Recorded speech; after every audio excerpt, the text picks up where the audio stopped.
¿Me escuchan mejor o no? Sí, ahí sí, profe. Sí, ahí ¿Sí me sí, escuchan? profe. Sí, ahí Ya, sí, mucho mejor. ya. Se les agradece enormemente la paciencia para un analfabeto digital. Eh, Vamos a volver a la presentación.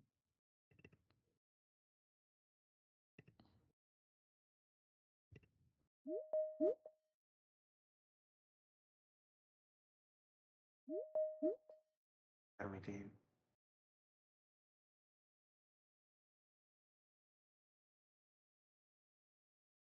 Bien, mientras se carga la presentación, que es algo lento, ahí viene, voy a volver al punto. Respecto de la decisión de hacer clases, por ejemplo, mañana, presenciales en el edificio NAMIA, tenemos el problema que no tengo información oficial hasta el momento, que es la que yo tengo que respetar, acerca de si va a seguir tomado o no. He estado averiguando todo el tiempo, me informó la dirección de la escuela de que hasta el momento sigue tomado y que no hay información de mañana. Entonces, mi problema es el siguiente: no quiero a última hora decidir, sería especialmente el día de mañana que partimos a las 9:50 de la mañana, no quiero decidir a última hora que vamos a hacer la presencial o virtual, porque esto les crearía problemas a ustedes. Hay muchos que van a quedarse en la casa para eventualmente desde ahí hacerlo virtualmente, y aún si decidimos a última hora con información que eventualmente tengamos, eh, esas personas van a tener problemas.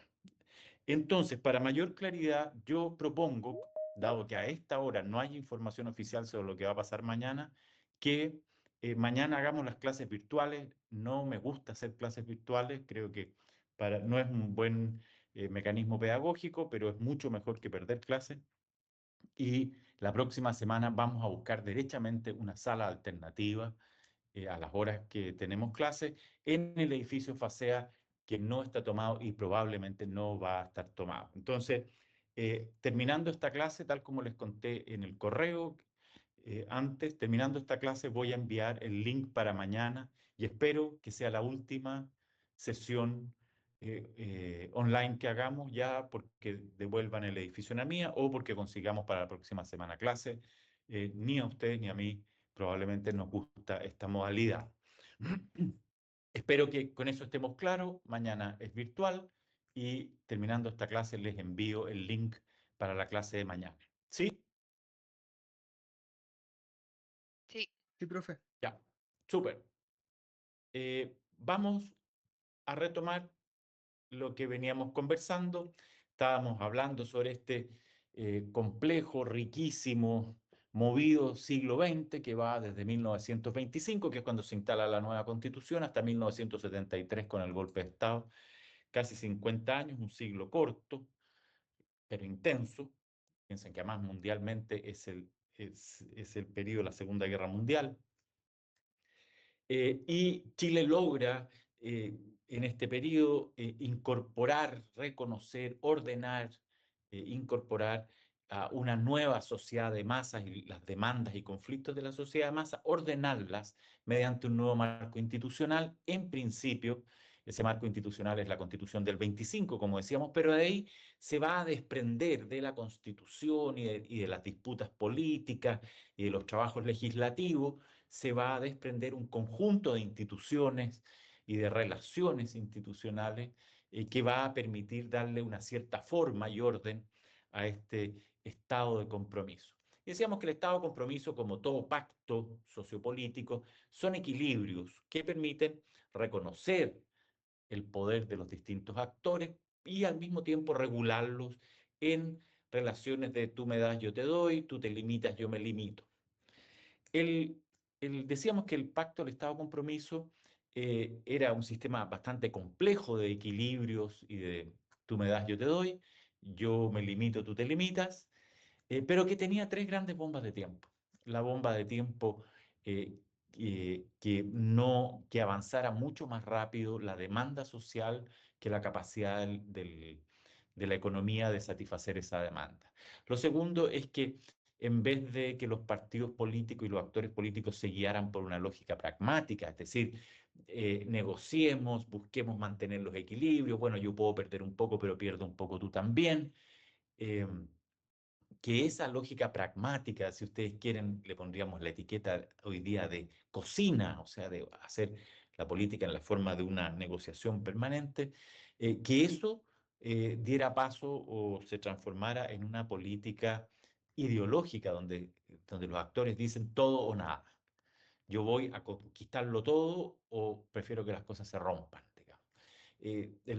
Este pacto más bien es la idea de lo que importa no es tanto mi ideología, por supuesto que me importa avanzar, quiero tener más poder, quiero tener más derecho para los sectores que yo represento, pero sobre todo me interesa conservar el orden.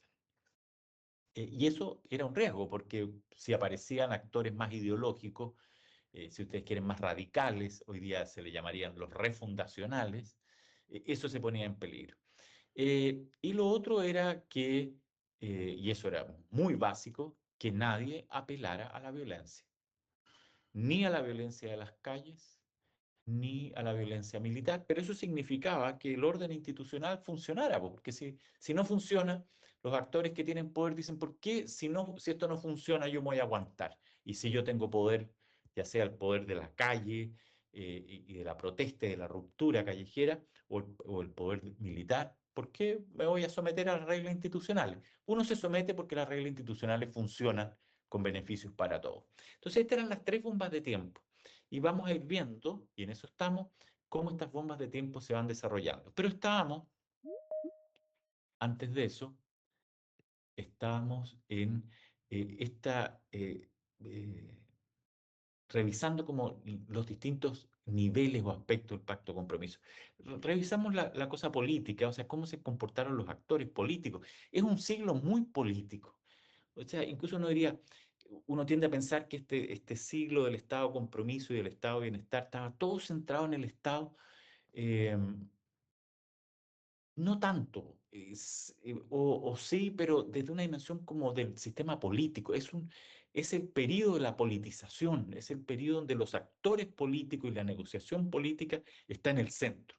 A diferencia de lo que hemos visto después de la transición, donde es mucho más la lógica económica lo que está puesta en el centro. Aquí es una lógica muy política. Habíamos hablado de las tendencias de los distintos sectores, una izquierda, o sea, porque habíamos dicho que esto tenía tres grandes actores, un centro flexible y pragmático, el Partido Radical, y por una parte una derecha conservadora, liberal, un poco, no un poco, a la defensiva, y una izquierda es, diversa, peleada internamente, pero en expansión, es decir, que están ampliando su poder y su voto. Entonces estábamos hablando de la izquierda, cuando se acuerdan la clase pasada veíamos esta foto de Salvador Allende en esta idea de la política un poco militarizada, de hecho ahí están vistiendo con uniforme.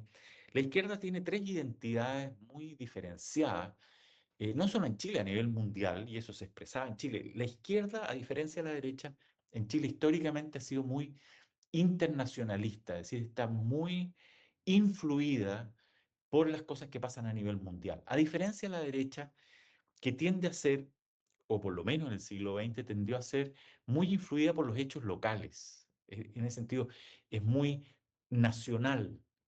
La izquierda es más cosmopolita.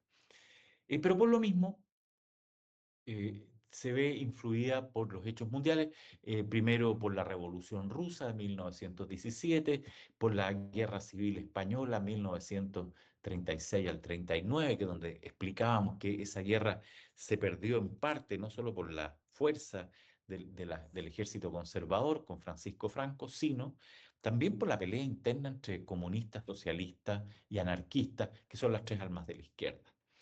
Después vino la Guerra Fría, es decir, esta lucha silenciosa pero permanente entre Rusia, entre la Unión Soviética en esa época y Estados Unidos o el mundo occidental capitalista.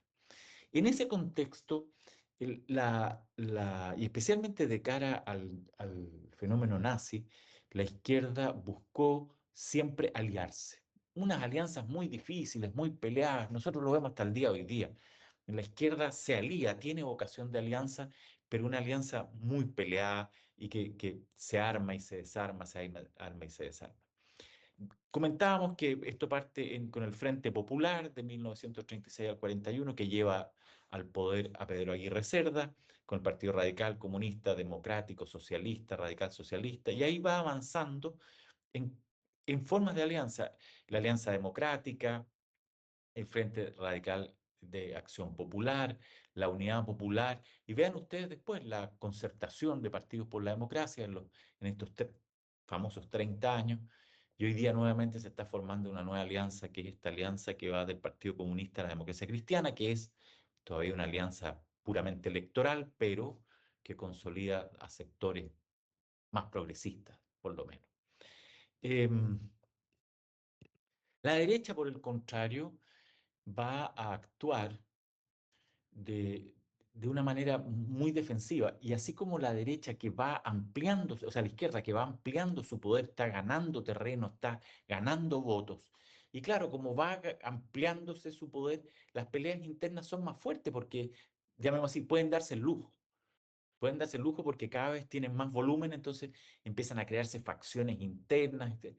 Pasa en general que el, cuando uno va triunfando o creciendo, las tentaciones de división interna son mucho más fuertes que cuando uno es débil o se está debilitando, que uno tiende a juntarse para protegerse. Bueno, la derecha durante este siglo XX hasta el 1973 hizo eso. Fue más bien reduciendo sus diferencias internas y cada vez más uniéndose. Por ejemplo, en 1933 se reconstruye el Partido Liberal. Acuérdense que en la oligarquía tenía el movimiento conservador católico, terrateniente, el movimiento urbano más ilustrado, más laico, que era el Partido Liberal. El Partido Liberal se rompió en muchas facciones con la guerra civil de Balmaceda, porque Balmaceda era un liberal nacional, y entonces estas facciones que quedaron odiándose entre sí después de la guerra civil, se vuelven a fundir y crean un partido liberal. Un montón de tendencias sueltas, además, más de corte nacionalista, que era algo que la derecha no tenía tan fuerte, se va a crear a propósito de varios partidos que van a ser agrarios, que son ni liberales ni conservadores puramente, las dos cosas al mismo tiempo, pero sobre todo nacionalistas, es decir, un retorno a esta cosa de la comunidad rural tradicional, lo conservador, en fin, las tradiciones. Y ya en 1900, esto es 1963, ya en 1966, cuando, lo vamos a ver, ya el movimiento de centro izquierda se pone mucho más ideologizado, en el sentido menos negociador, más radicalizado, la derecha se ve en la obligación de aglutinar su fuerza y crear el Partido Nacional. El Partido Nacional es la fusión de todas las corrientes de derecha en un solo partido. Uno de sus grandes líderes fue Sergio Nofre Jarpa, que fue un personaje muy importante en la oposición a Allende durante la dictadura, fue ministro del Interior de Pinochet y tuvo un rol también muy importante en la transición, representando a las fuerzas de derecha. Y de ahí en adelante este Partido Nacional va a jugar un rol muy fuerte. eh, Se disuelve porque Pinochet disuelve todos los partidos políticos, se disuelve pero sigue funcionando de hecho es un partido que vuelve a revivir en el periodo de la transición, después se divide eh, nuevamente en la UDI y Renovación Nacional, que son de alguna manera una mezcla de estas tradiciones. Entonces, mientras la izquierda crece y al crecer se diferencia y se tensiona internamente y se vuelve muy internacionalista y por tanto afectada por los fenómenos de la Guerra Fría y de la tensión entre la Unión Soviética comunista y el Occidente capitalista. La derecha se va hacia adentro, conservadora, localista, nacionalista, etcétera, hasta esto se quiebra, probablemente esta cultura de la derecha más nacionalista, localista, se quiebra hacia 1975, 78 con el aparecimiento de los jóvenes gremialistas formados por Jaime Guzmán, ideólogo de la dictadura, y que hoy día es la base tradicional de la UDI, digamos. Ellos son los primeros que piensan mucho más internacionalmente, es una derecha internacional, y por eso es que traen a Chile el neoliberalismo, que es un movimiento de la época. Pero bueno, ahora estamos hablando más bien hasta 1960, es decir, 1930, 1960, estas tendencias de izquierda y derecha, y el centro, partido radical, laico, liberal, de centro, urbano, clase media, sigue sin una ideología clara, un día más hacia la izquierda, un día más hacia la derecha, equilibrando estos dos bloques de izquierda y derecha, por eso el sistema se mantiene. Hablemos ahora de cómo en el estado de compromiso no solo comienzan a reconocerse a los actores y a darles institucionalidad, identidad, posición, legal, institucional, sino también comienzan a aparecer nuevos actores. Nosotros decíamos al inicio, en las clases más teóricas, que toda institución, por una parte, reconoce actores, por ejemplo, todas las leyes del trabajo reconocieron al trabajador, le reconocieron una posición en la sociedad, una dignidad, unos derechos y unas obligaciones. Pero al mismo tiempo, al crearse este estado de compromiso, no solo se reconoció a los militares, a las clases medias, a un nuevo tipo de oligarquía, comienza a reconocerse al niño, en fin, sino que aparecen nuevos actores también, porque un estado donde hay un tipo de trabajo distinto, un tipo de ciudades distinta, un tipo de consumo distinto, un tipo de educación distinta, aparecen derechos nuevos, aparecen nuevos actores. Vamos a hablar entonces de fenómenos de reconocimiento de los actores y al mismo tiempo de la formación de algunos nuevos actores. Los dos grandes actores de del estado de bienestar son la clase media y el proletariado. Esos son, porque es lo nuevo, digamos. La oligarquía ha estado ahí, las clases, las élites urbanas liberales han estado ahí, pierden un poco de terreno, pero aparecen estos dos grandes actores. Y toda la institucionalidad va a ir reconociéndole y dándole una posición, pero al mismo tiempo distinguiéndolos. O sea, el siglo XX es un siglo que hizo una distinción muy fuerte entre obreros y clase media. En esa época se llama obreros y empleados. Se suponía que un empleado era alguien de clase media que trabajaba no manualmente, sino que administrativamente. Un señor que estaba en un escritorio era un empleado, un señor que tenía una pala o apretaba tuerca en una fábrica era un obrero. Y la sociedad fue distinguiendo a estos dos actores porque tenían poderes distintos también. Y por lo tanto, también se creó en algunas ocasiones una cierta tensión entre obreros y empleados porque cada uno razonablemente luchaba por ampliar sus beneficios. Hablemos un poco del mundo obrero. Lo primero que ocurrió con el mundo obrero fue reconocer el trabajo como un espacio de derechos y obligaciones. Es decir, reconocer el trabajo como una relación que debía ser regulada formalmente y regulada a la luz de los principios modernos del derecho y no como las relaciones campesinas, que eran relaciones de lealtad y clientelismo. Y entonces ya en 1924, incluso antes de la formulación de la Constitución, aparece la regulación contractual del trabajo. Aparecen los contratos de trabajo. Antes las relaciones podían ser de palabra o se firmaba un vale de algo, eh, pero no había como tal un ordenamiento legal relativamente estricto de las relaciones laborales. Aquí aparece ya con fuerza, antes había, por supuesto, pero eran documentos privados. Aquí aparece un documento que es público. ¿Sí? Y en este sentido, el trabajo deja de ser un hecho privado entre un empleador y un trabajador y pasa a ser un hecho público. Acuérdense de la definición que teníamos de lo público al principio de clase, como aquello en la cual la sociedad decide que es un espacio en que ella interviene porque está en juego la dignidad humana y las relaciones sociales. Y por lo tanto, la sociedad a través de la política y del Estado decide, nosotros somos los encargados de regular esto. Y por lo tanto, el trabajo pasa de ser un hecho privado y se transforma en un hecho público. Ese es, yo diría, como términos culturales, formales, institucionales, la gran transformación.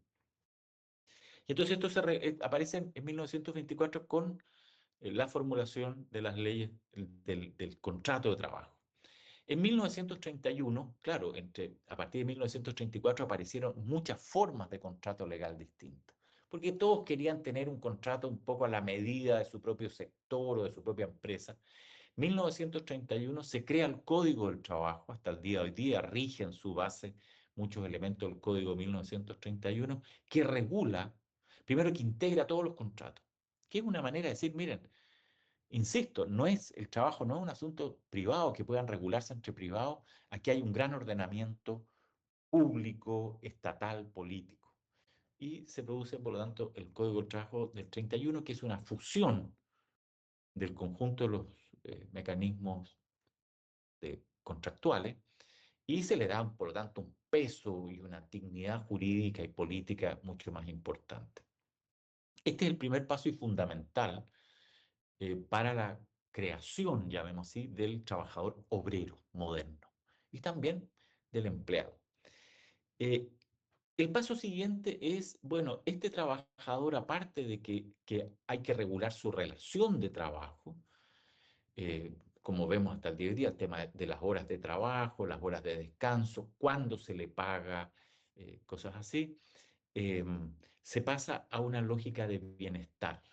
Es decir, este trabajador tiene derecho a ciertas protecciones. Aparece esta idea de la protección, la veíamos, viene esta idea de la Alemania de fines del siglo pasado en este concepto de estado de bienestar que es si al trabajador no se lo protege, no solo está en riesgo el propio capitalismo, sino que está en riesgo la posibilidad de una sociedad moderna ordenada.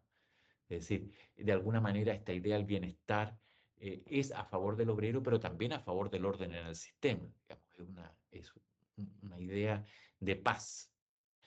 Y entonces lo primero que se hace es una creación, aumento de una lógica de seguridad del trabajador que es en el periodo del 25 al 40, donde eh, el bienestar social, es decir, la satisfacción de derechos sociales y de las demandas sociales pasa siempre a través del contrato del trabajo. Es decir, es el hombre, sobre todo el masculino, es el hombre trabajador el que es el portador del derecho social.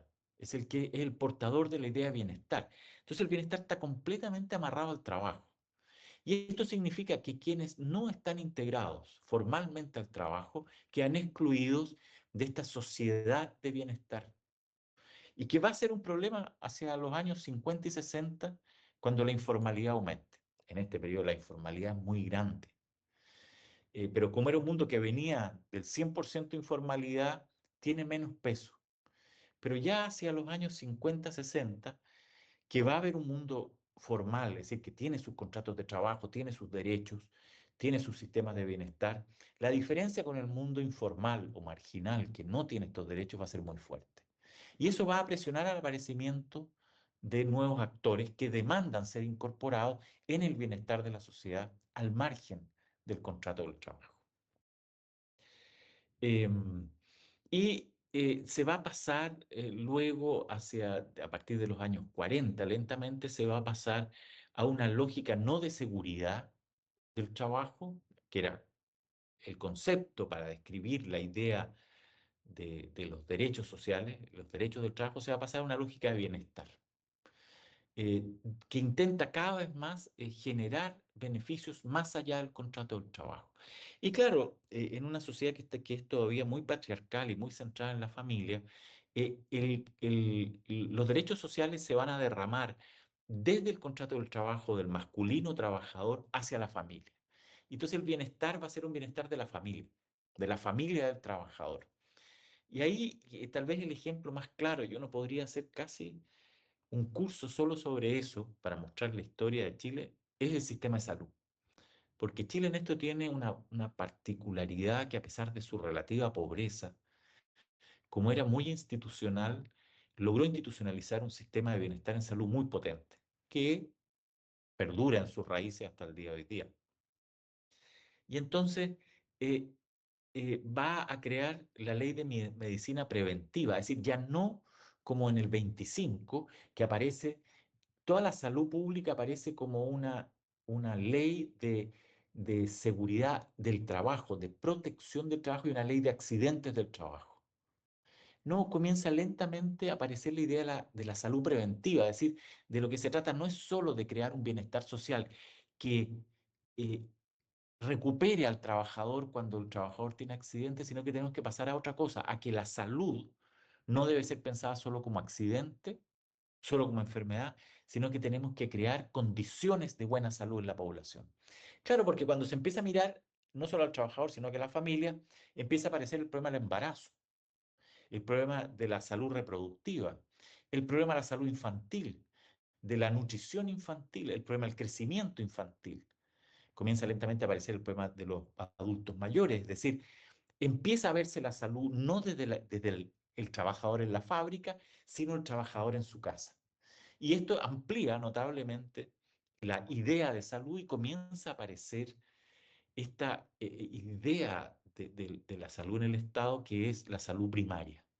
Es decir, toda aquella salud que consiste en mejorar las condiciones de salud de la población y no solo recuperarla de la enfermedad o el accidente.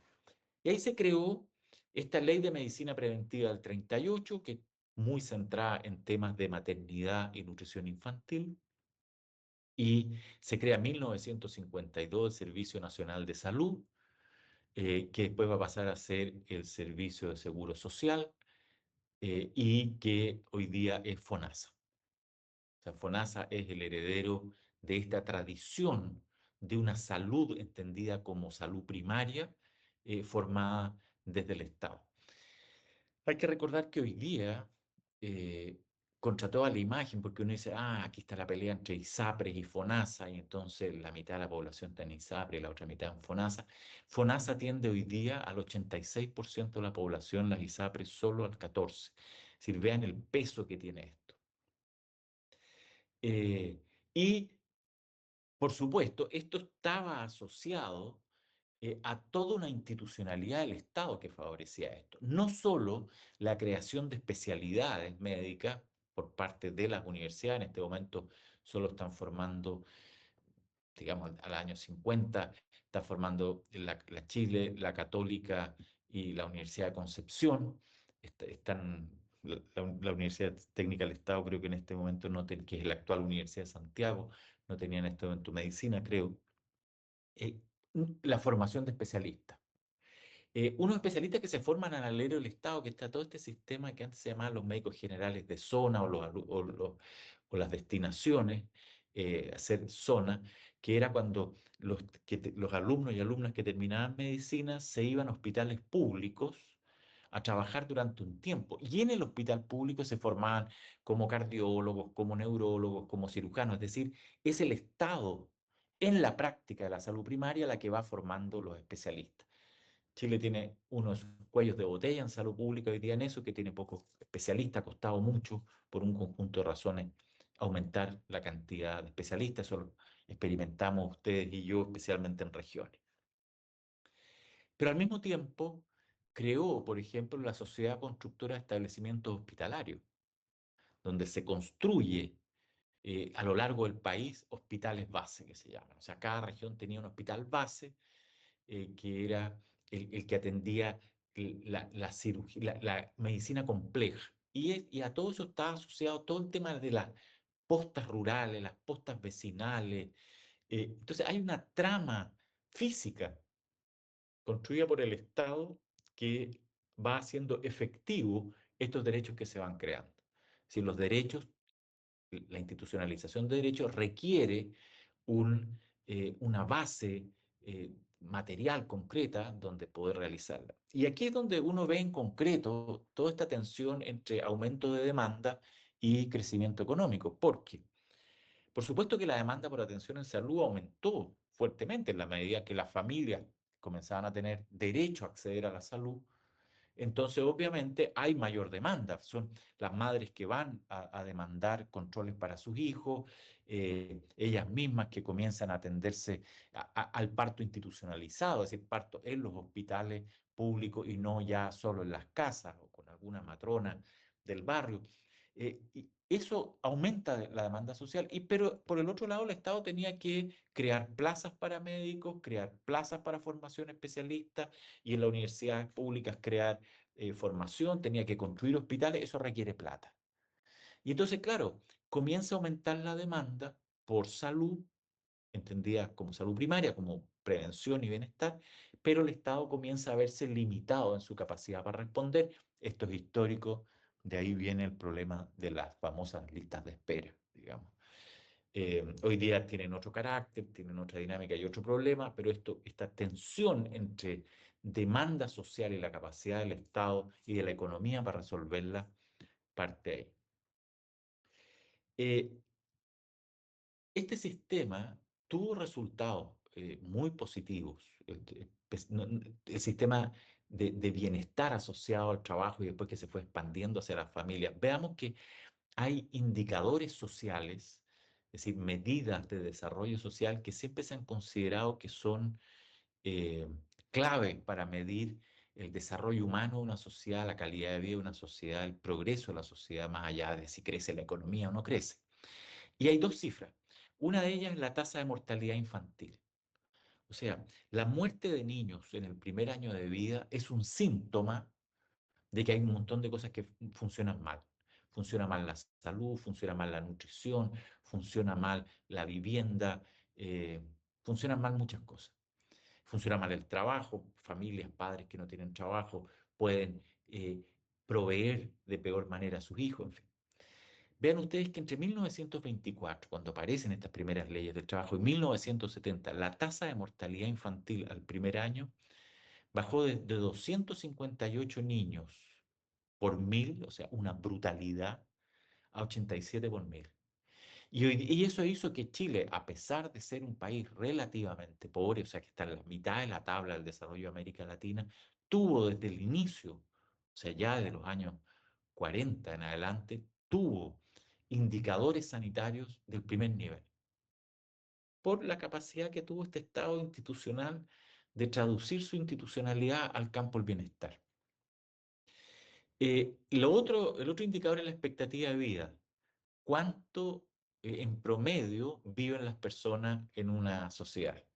Vean que en este mismo periodo, 24 al 70, la expectativa de vida aumentó de 32 años en promedio, o sea, a 63 años en promedio, se dobla. Es un periodo que en general en América Latina los indicadores, las medidas sociales, estos niveles sociales aumentan muy lentamente. Chile, en este campo limitado del bienestar social, medido especialmente en estos indicadores claves de salud, eh, es muy líder, hace un salto muy grande. Piensen que hoy día la expectativa de vida es diferente entre hombres y mujeres, pero está en promedio cerca de los 87 años. O sea, Chile es un país que tiene los mejores indicadores de salud. Y eso no se construye de la noche a la mañana con todos los problemas, debilidades y contradicciones estructurales que tuvo el estado de bienestar del siglo XX. Fue un estado que construyó una base institucional no solo de reconocimiento de los actores, sino que de bienestar para esos actores que funcionó en gran medida. Que tenía bombas de tiempo adentro, las tenía, tal como hemos dicho. Por ejemplo, en el caso de salud, que este notable avance de la demanda no pudo ser acompañado por un igualmente notable desarrollo de la oferta, de institucionalidad material de salud. Otro elemento de institucionalización de este mundo obrero fue la institucionalización del movimiento, o sea, la institucionalización política del movimiento obrero. Habíamos dicho que uno de los elementos clave de los equilibrios del pacto del Estado-compromiso era esta idea de decirle al mundo obrero, mira, te vamos a reconocer tus derechos, la sociedad va a reconocer tus derechos como trabajador, el trabajo va a ser un asunto público, pero tú vas a abandonar las formas de presión violenta, tú te vas a institucionalizar, es decir, vas a trabajar como un actor dentro del sistema, con las reglas del sistema político y no por fuera. No vas a ser un actor antisistema, sino que vas a ser un actor pro sistema. Y eso se refleja no solo en el creciente aumento de sindicatos, eso ya los sindicatos venían de antes, en las mancomunales, la sociedad de resistencia, eso ya venía de antes, la organización obrera por fábrica. Ahora se va a producir la federalización, es decir, la construcción de grandes organizaciones políticas del mundo obrero. 1936 se crea la Confederación de Trabajadores de Chile y en 1953 la CUT, la Central Única de Trabajadores, que existe hasta el día de hoy día. Han aparecido variantes por el lado, digamos, ya lo vamos a ver más adelante. Eh, una de las características de esto es la estrechísima alianza entre el mundo político de la izquierda y las federaciones de trabajadores. O sea, y eso muestra, alguien diría, oh, se politizaron los trabajadores, muestra el grado de institucionalización. O sea, había una correa de transmisión entre el mundo sindical organizado y los partidos políticos, digamos. Por eso que los partidos políticos también, no solo aseguraban la gobernabilidad del movimiento obrero, es decir, que se condujeran con orden político, digamos, sino que al mismo tiempo aseguraban que las demandas del movimiento obrero llegaran rápidamente al sistema político. Entonces, es ambiguo, politiza al mundo obrero y politiza sus demandas, pero al mismo tiempo asegura que esas demandas lleguen, llamémoslo así, más rápido. Otro elemento que va a ser bien clave en el mundo del trabajo va a ser la distinción entre dos mundos del trabajo, no opuestos, pero sí jerárquicos, ¿sí? Con claramente diferencia en sus beneficios y todo. ¿Qué es la distinción que mencionaba recién entre trabajadores obreros y entre trabajadores empleados, entre obreros manuales, obreros fabriles y los obreros o los trabajadores, perdón, de escritorio? Eh, Decíamos, los trabajadores administrativos son no solo del sector público, la mayor parte es del sector público, que es lo que está creciendo con más velocidad, sino también de los sistemas de administración del mundo privado. O sea, piensen ustedes que las salitreras del norte o todo el mundo de fábricas que se creó en el periodo de la promoción del desarrollo económico, requiere secretarias, contadores, juniors, en fin, que requiere empleados. Y ahí se creó una distinción legal, o sea, se institucionalizó la diferencia de identidades e intereses entre mundo obrero. Y esto se expresa, por ejemplo, en el tema de las cajas. Una de las formas del seguro social, del bienestar social, era que las personas pudieran contribuir a su pensión. Era otro sistema, era un sistema de reparto, es decir, yo ponía todos los meses una parte de mi sueldo, que era más o menos como ahora, el 10%, una parte de mi sueldo, a veces era más, una parte de mi sueldo en una caja, pero después yo recibía un porcentaje de mi sueldo, de mi último sueldo, y no algo en relación a lo que yo había acumulado. Se suponía que toda la sociedad acumulaba y cada persona tenía derecho a un porcentaje, después en su pensión, a un porcentaje de su sueldo. Independiente si había cotizado mucho, poco, si había tenido lagunas o no. Por supuesto que había diferencias, tampoco la cuestión era una fiesta, digamos, que daba lo mismo cuanto uno hubiera impuesto. Pero estaba mucho más vinculado al derecho a la pensión que a la rentabilidad de lo que uno había impuesto, como es el sistema actual de AFP. Ahí se creó la caja del seguro obligatorio para obreros, y entonces esta caja proveía no solo pensión, sino que también seguros de sobrevivencia o pensiones de sobrevivencia para las viudas y los hijos en caso de que alguien muriera, los famosos Montepíos y cosas similares. Se crea la caja de empleados particulares, que es distinta a la caja de empleados públicos. O sea, comienza a producirse una distinción entre el empleado del mundo privado y el del mundo público, que van a tener también identidades tensionadas. Es decir, dentro del mundo del trabajo, la formación de identidad es tensionada. El trabajo manual versus el trabajo administrativo, y dentro del trabajo administrativo los que trabajan en el mundo del capital privado y los que trabajan para el Estado. Por supuesto que por su cercanía con lo político, los empleados públicos eran los que tenían mayor poder en este escenario. Eh, claro, el poder de estos actores hacía que cada uno de ellos peleara por tener un seguro, un bienestar acorde al poder que tenían. O sea, si había un colegio de médicos, el colegio médico quería tener una caja de seguro médico que fuera mucho mejor que la de los empleados fiscales, digamos. Entonces, hacia, a partir de 1927 se producen 44 cajas diferenciadas. Y se va a producir también una distinción entre el servicio de seguro social, es decir, la salud para obreros, que después fue el FONASA, respecto al CERMENA.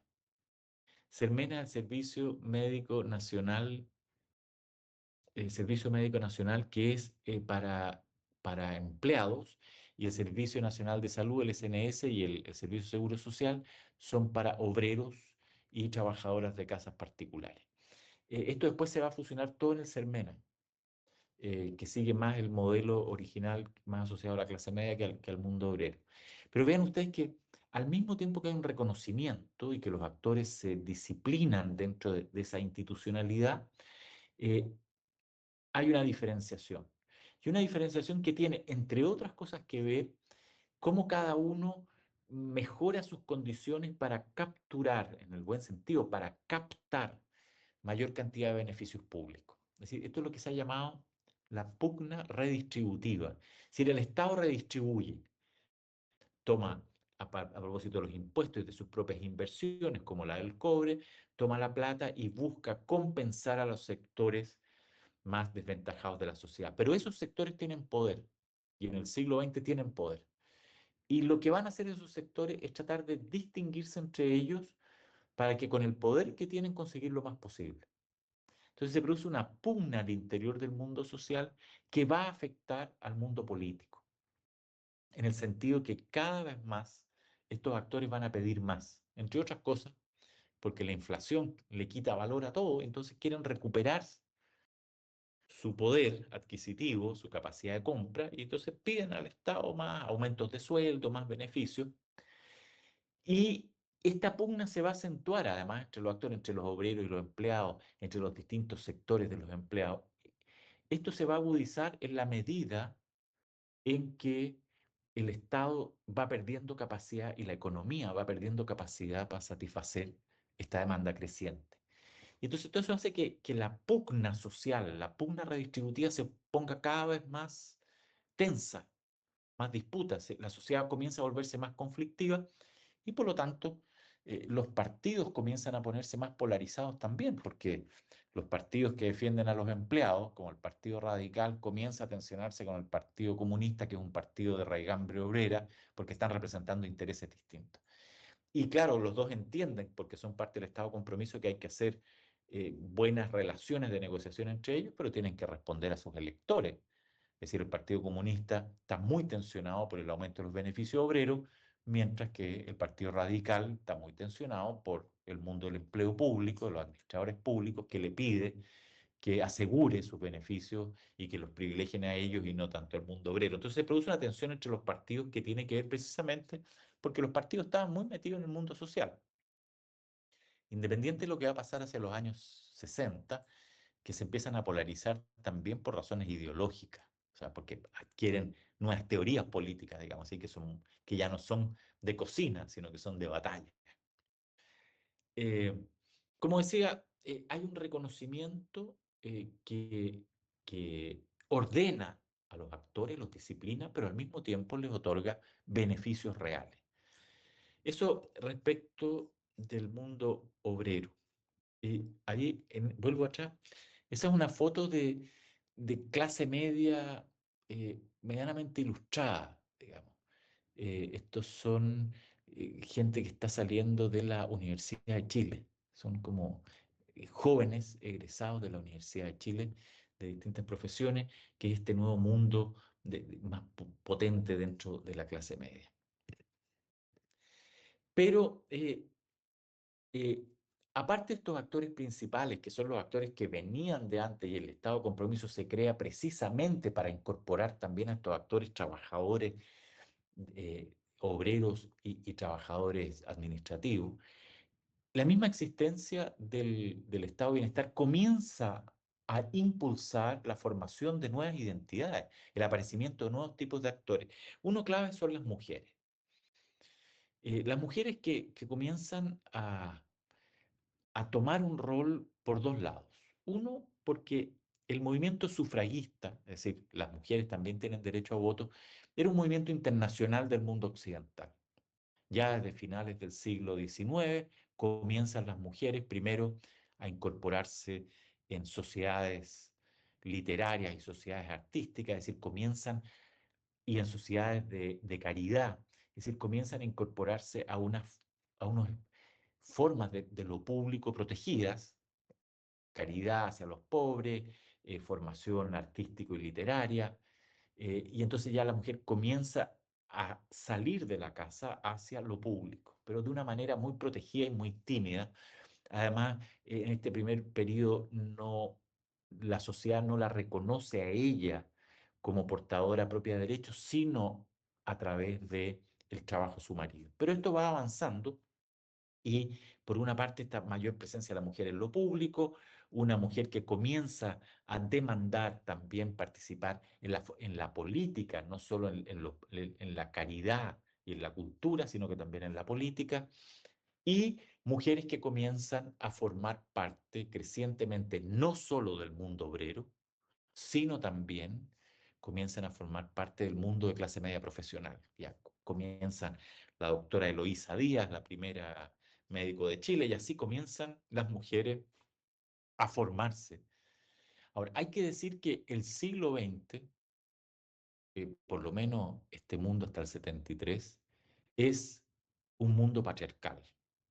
No es un mundo que reconozca, a pesar de que ideologías de la autonomía o teorías de la autonomía femenina y de la soberanía de la mujer son muy antiguas, como tal la organización es una organización muy masculina. No solo masculina, machista. O sea, los partidos políticos chilenos son extraordinariamente machistas. Eh, el Partido Comunista, el Partido Socialista, para qué decir el Partido Radical, eh, los partidos de derecha. La mujer a lo más forma parte como de algunas actividades culturales y caritativas, los partidos, pero no tienen roles muy fuertes. Eh, y entonces van confluyendo estas cosas.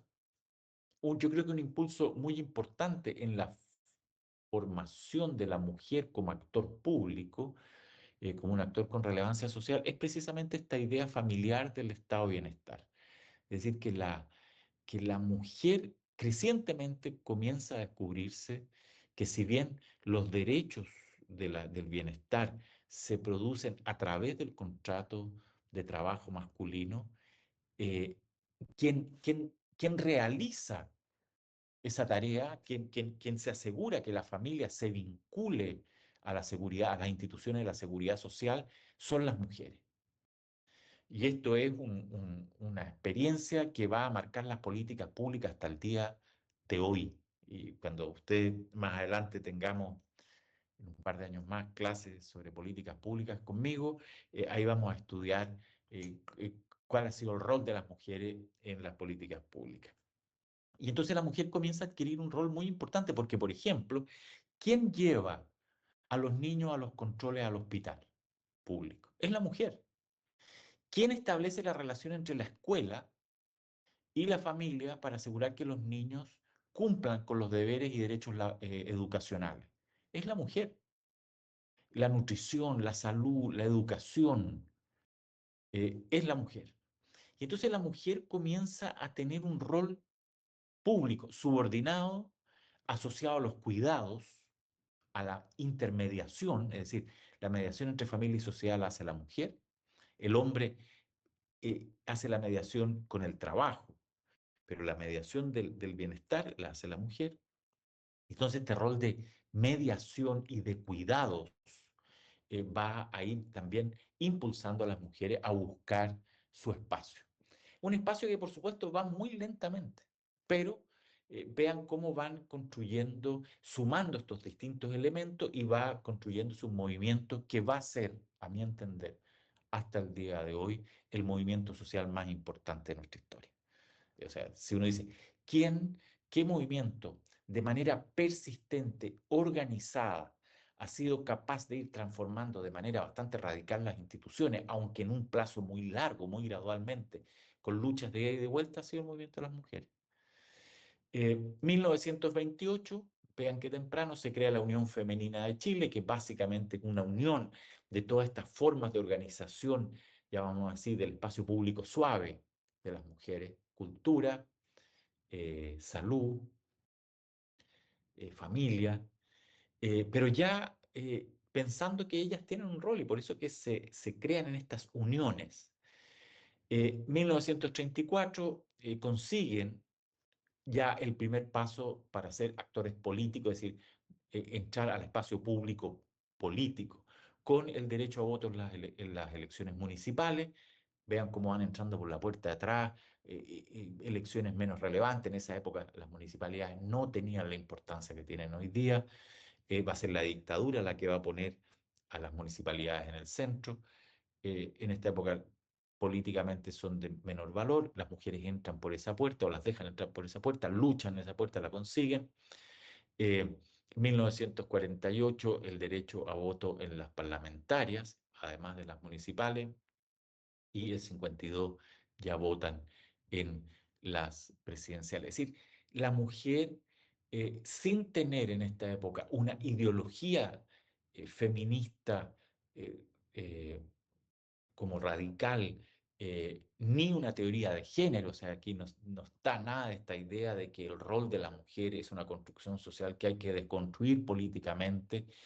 Aquí lo que hay es el predominio cultural de una idea familista de la mujer, pero una mujer que a propósito de su identidad feminista, familista, como de intermediación entre familia y sociedad y como la gestora del bienestar, va a demandar su posición política. El gran salto se va a producir con la llegada de las ideologías de género hacia los finales de los años 70 y en los 80, cuando el punto va a ser no solo que la mujer adquiera un rol en la política, sino que lo adquiere no desde la identidad familistica, sino que desde una identidad de género, es decir, como igualdad radical. El otro actor que es una clara creación del estado de bienestar son los jóvenes.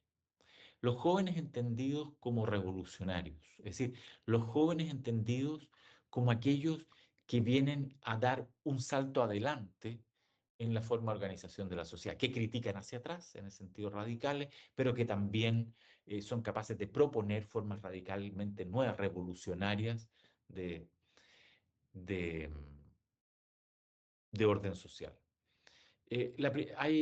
Yo creo que unas cuatro o cinco olas. Especulemos, vamos a irla viendo a lo largo del curso. Una primera ola que es la fecha de los años 20-30, es la que derroca a Ibáñez. Es la primera vez que los jóvenes se piensan también no solo en términos culturales, sino que se piensan primero como generación. Es decir, tenemos algo nuevo y distinto a las generaciones de viejos. Y eso es político, no solo es cultural, es político y tiene que ver con la generación. Ahí está, y es una generación que es muy artística, o sea, que está muy centrada, a pesar de que van más allá del arte, se fundan en el arte.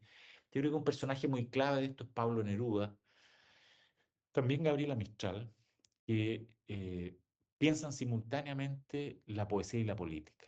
Los dos en el caso de Pablo Neruda es más evidente esta relación entre poesía y política porque él era un miembro muy activo del Partido Comunista. No así con Gabriela Mistral, que tenía un vínculo mucho más, ella era más católica que política y tenía un vínculo muy fuerte con la democracia cristiana. Eh, entonces, como que la historia posterior ha dicho que como que Gabriela Mistral era como, se le pintó originalmente como un personaje como dulce, suave, que hablaba de los niños, pura bondad. Pero cuando uno lee sus escritos políticos, que además acaban de ser editados completos, que son increíbles, ella está pensando Chile en clave generacional y política todo el tiempo. Y por eso que Gabriela Mistral ha sido hoy día recuperada como una figura del feminismo, cosa que en esa época no, digamos, más bien era una como poeta buena onda, dulce. No es que no fuera dulce su poesía, pero es también, tal como Pablo Neruda, un actor bien clave en la política. Vean que eh, cuando la Revolución Mexicana de 1907, que es una revolución campesino-popular, comienza a funcionar, el gran líder de la institucionalización cultural y educacional, Vasconcelos, de México, llama en primer lugar a Gabriela Mistral para que la asesore. Gabriela Mistral, fue asesora de la institucionalización cultural y educacional de la Revolución Mexicana. O sea, esas cosas como que, como nos contaron otro mito, como que no las oímos o no las vemos. Eh, forma parte también de esta generación de jóvenes, es más marginal porque ella está en el norte, pero juega un rol parecido al de Neruda.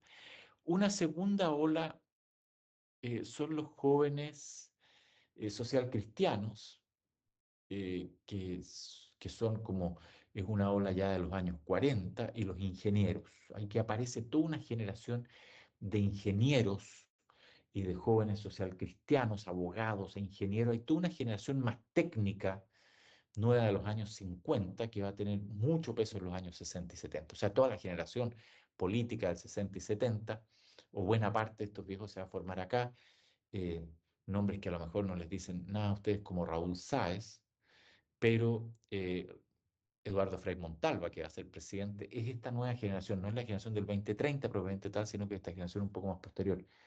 Pero Raúl Sáez, vean ustedes, es el ingeniero que es declarado héroe nacional, porque es el ingeniero que se las ingenia, valga la palabra, en cómo destrabar el taco del lago Riñihue después del terremoto Valdivia. Ustedes saben, el terremoto Valdivia produce un taco de barro en la salida del lago Riñihue y comienza a aumentar el volumen del lago Riñihue, y todos saben que en algún momento ese taco de barro que era un cerro de barro, se va a estallar y todo el lago se va a venir de la noche a la mañana y va a arrasar la ciudad de Los Lagos y la ciudad de Valdivia y Niebla y Corral. Entonces comienza una carrera contra el tiempo por sacar este taco de a poquito para que el agua, si bien iba a arrasar un poco, pero que no fuera tan brutal.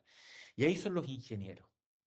Los ingenieros de Chile son los que hacen esta gran faena. Entonces aparece esta nueva figura del joven técnico, técnico abogado, técnico ingeniero, que ya no es este joven más cultural, radical de los años 20.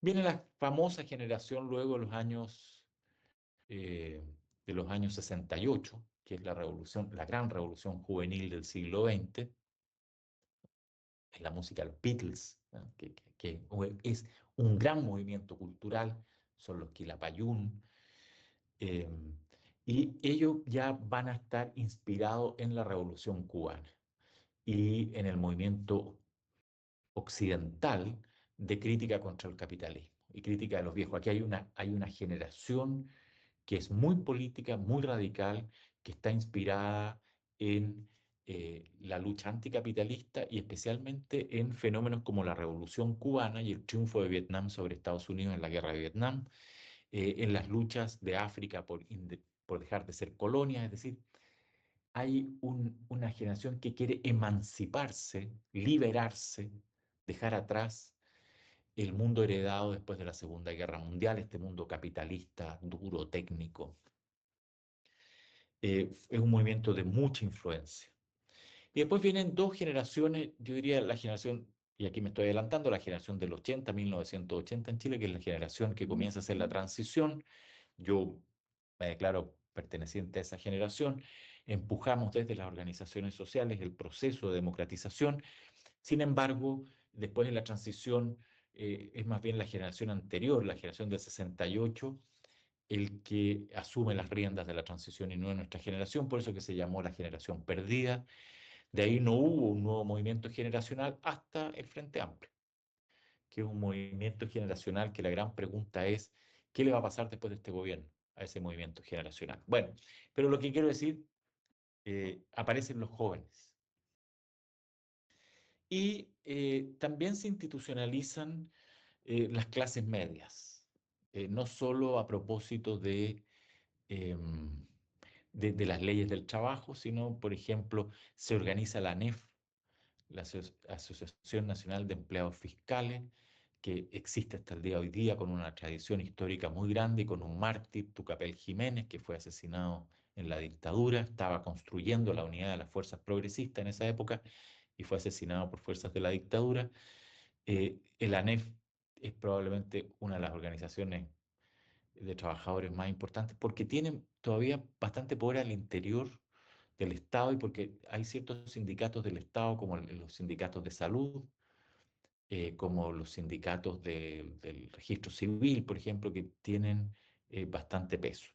Y entonces aquí hay una clase media que todavía, o sea, claramente la clase media del siglo XX no es la clase media de hoy día. La clase media se transformó en los 80, pero queda esta clase media fiscal, algunos retazos, especialmente en el campo de la salud. Vimos lo que significaba la organización y institucionalización de la salud y por tanto ahí permanece algo con mucho poder. Y lo otro, algunos órganos del Estado, como por ejemplo el Ministerio de Educación, el Registro Civil, es decir, toda la institucionalidad más dura del Estado de Bienestar del siglo XX que pasó al siglo XXI, conservó estas agrupaciones de la antigua clase media. La clase media nueva, la que surge en los 80, no es fiscal, es una clase media del mercado y una clase media del consumo, no de las luchas del bienestar. 1948 se crea la famosa Ley Pereira, que es una ley que beneficia casas para la clase media de menos de 140 metros cuadrados. Hoy día 100 metros cuadrados es un paraíso. Exención de impuestos. En 1959 se crea el famoso DFL2, que existe hasta el día de hoy día, que es un Plan Nacional de Vivienda para la clase media. O sea, la clase media, una de las cosas que va a demandar es educación universitaria gratuita y vivienda. A diferencia del mundo del trabajo, que básicamente lo que pide es seguridad y salario. Aquí es vivienda, educación. Eh, pero comienzan también a aparecer otros actores que no estaban invitados originalmente y que van a crear su complicación a estas bombas de tiempo del estado de bienestar. El primero son los pobladores, hoy día le llamaríamos campamentos. Eh, los pobladores comienzan a aparecer con las migraciones del campo a la ciudad. Nosotros vimos que parte del estado de compromiso significó reducir la, como la potencia económica del campo, porque se le presionó a precios bajos para los alimentos, porque se necesitaban alimentos baratos para alimentar al mundo obrero en la ciudad y por tanto las leyes tendieron a como presionar al campo, a presionar la economía del campo hacia abajo. Y por lo tanto los campos comenzaron a despedir gente. Pero por otra parte también las ciudades comenzaban a ser atractivas, o sea, podríamos hacer también unas clases muy bonitas sobre los atractivos de la ciudad. Aparece el cine no como ahora, sino que el cine como una actividad, como un paseo familiar. Se iba en familia al cine a ver, porque además el cine, la mitad del cine era el noticiario, en un mundo donde no hay televisión. La televisión comenzamos a verla con suerte con el Mundial de Fútbol del 62 en Chile y ya se masificó un poquito más hacia fines de los 60. No, aquí donde uno iba a experimentar el mundo, iba al cine. El cine, cines de barrio, cines populares.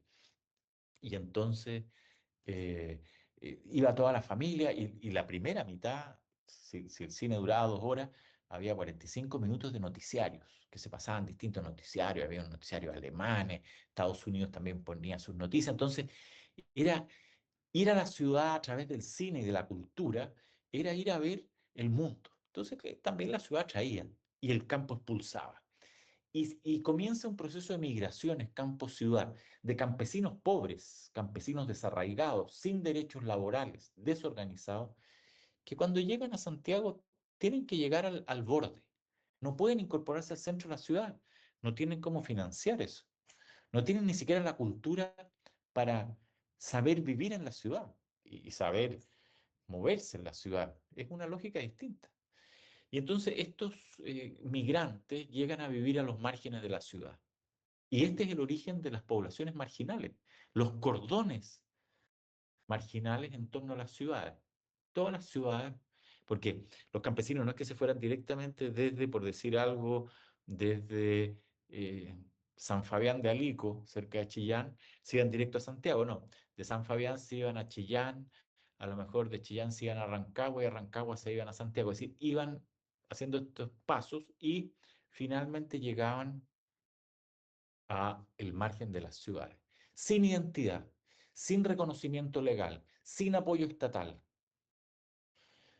sin poder acceder al servicio de salud, salvo algunas campañas que el propio Estado comienza a hacer, por ejemplo, con los niños, con las familias, a propósito de las enfermedades de invierno, comienza a apoyarlo.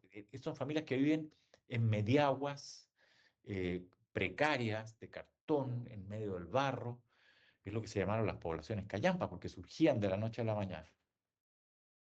Estos pobladores construyen ya entre 1943 y 48 existe el Frente Nacional de Pobladores. Es una primera forma de organización. Vean ustedes que los actores adquieren identidad, organización y presencia gracias a que se organizan y se unen en aparatos institucionales que les permite, por informales y débiles que sean, que les permiten negociar con el mundo político. O sea, el Frente Nacional de Pobladores no existe en la ley, no hay una ley que le permita.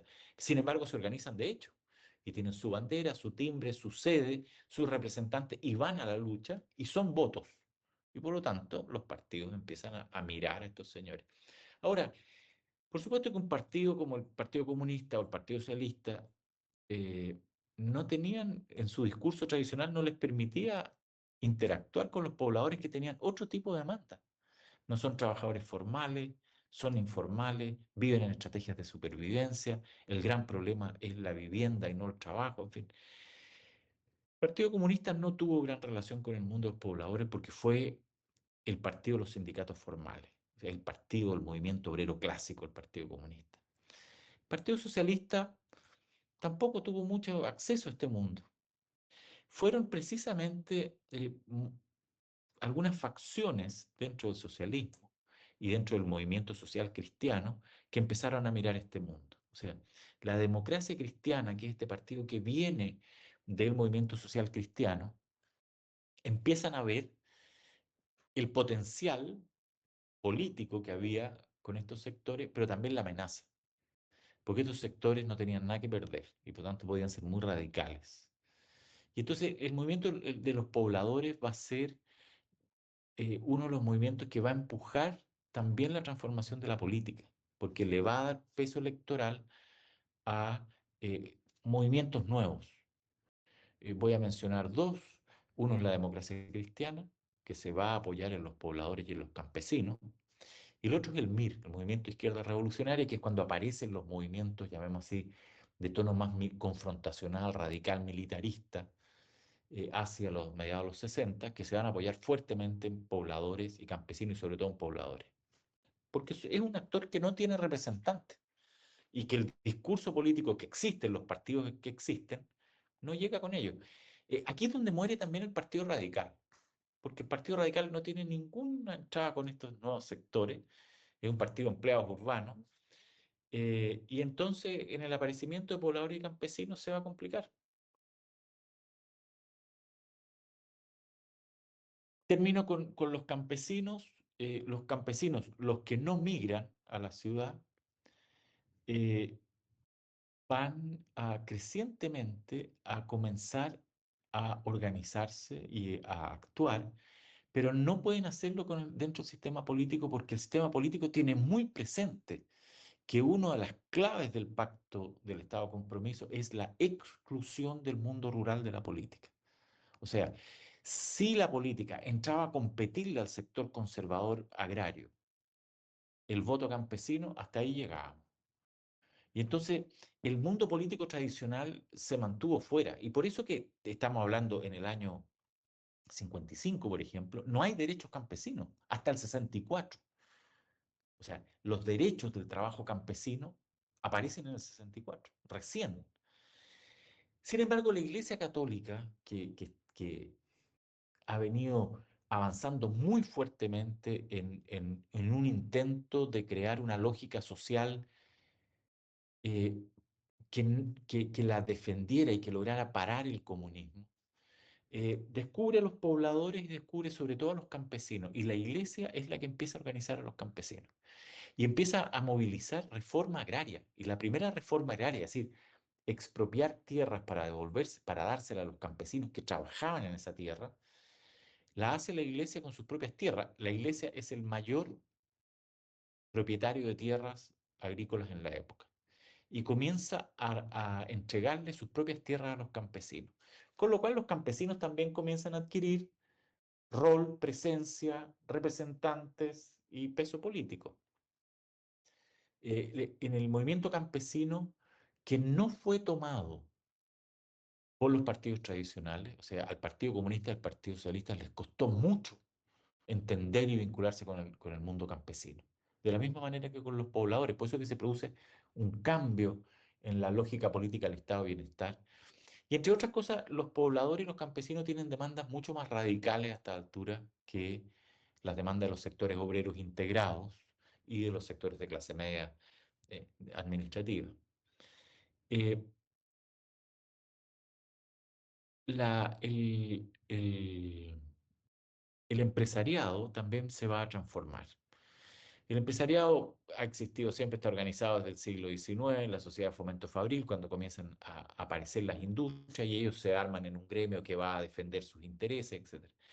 Pero ya en 1934 se dan cuenta que el Estado, que hay un nuevo tipo de capitalismo, que es un capitalismo que se organiza a través del Estado, que es el capitalismo del Estado de bienestar. Y que entonces ellos que van a sufrir el impacto de este Estado, porque van a aparecer las empresas estatales que les compiten, pero al mismo tiempo les van a dar protecciones de impuestos y de aduana para que puedan salir adelante, eh, va a crear en 1934 la Corporación de la Producción y el Comercio, existe hasta el día de hoy día, es la gran gremial empresarial, pero es una gremial empresarial que es no tanto voy a defender mis intereses, sino que voy a hacer oír mi voz en la acción del Estado. O sea, yo voy a ir a influir sobre la acción del Estado porque hoy día el desarrollo económico en esa época pasa a través del Estado. Y por lo tanto, en vez de quedarme en la defensa, como había sido previo, yo voy a ir a hacerme parte de las políticas. Y esa identidad de la Corporación de la Producción y el Comercio existe hasta el día de hoy día. La Corporación de la Producción y el Comercio, cuya presidenta es Rosario Navarro, se entiende hasta el día de hoy día como un actor de las políticas públicas. Es decir, nosotros estamos llamados desde nuestro lado a influir sobre la acción del Estado porque el Estado tiene un rol clave en economía, a pesar de que el rol del Estado ha cambiado radicalmente. Eh, bien, no voy a agotarlos más porque es harta materia. No sé si tienen alguna duda, alguna pregunta.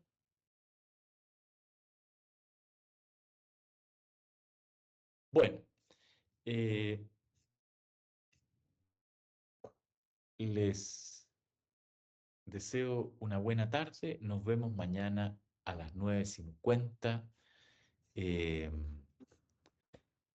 en este mismo canal. Francisco, eh, conversemos por correo.